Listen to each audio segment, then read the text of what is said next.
All right, hi everybody, this is Brian. I want to go over this one problem that a lot of people have trouble with and demonstrate a custom distribution calculator that I made, which is, I think, going to be very helpful for this type of a problem. So, suppose a life insurance company sells a $220,000 one-term life insurance to a 21-year-old for $360. The probability that the female survives the year is 0.999581. Compute and interpret the expected value of this policy to the insurance company. So we have only a little bit of information, but that's all we need to look at this and find an expected value.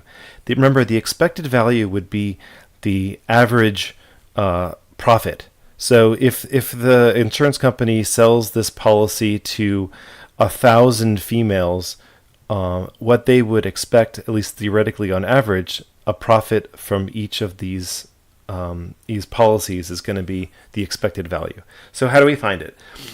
Well, they're either going to get $360 of income and no payout, or they're going to get $360 income, but they're going to have to pay out $220,000. And we have associated probability. So let's go over to the custom probability calculator, and I'll show you how we can do that. So this is what I made. You can enter it in two ways, frequencies or probabilities, but we have the probabilities, so we're going to just keep it like that. There's only two possible values, so I'm going to change that, and the calculator is going to just get refreshed when I tabbed out of that. Now the first value would be the $360 that they get as income, and that happens with a probability of 0.999581. That's the probability that she survives. She survives, they don't have to pay anything. Now, as soon as I tab to another cell, that other probability is calculated for me. That's nice. I don't have to do that myself.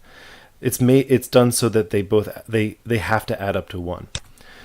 So what's the other value? Well, they get an income of $360, but they have to pay out minus $220,000. Now, this is smart enough to evaluate mathematical expressions. I'll show you. All I have to do is click to a different cell, and see that it found the difference. So I've got my values. I'm gonna hit recalculate, and it'll get me my expected value right down here. Look at that, an expected value, $267.82. Let's just copy that over, paste it into my stat lab, and check the answer. Yeah, it's right. So as I said, the insurance company expects to make an average profit of $267.82 on every 21-year-old female it insures. So that's the average profit they expect to make. There you go.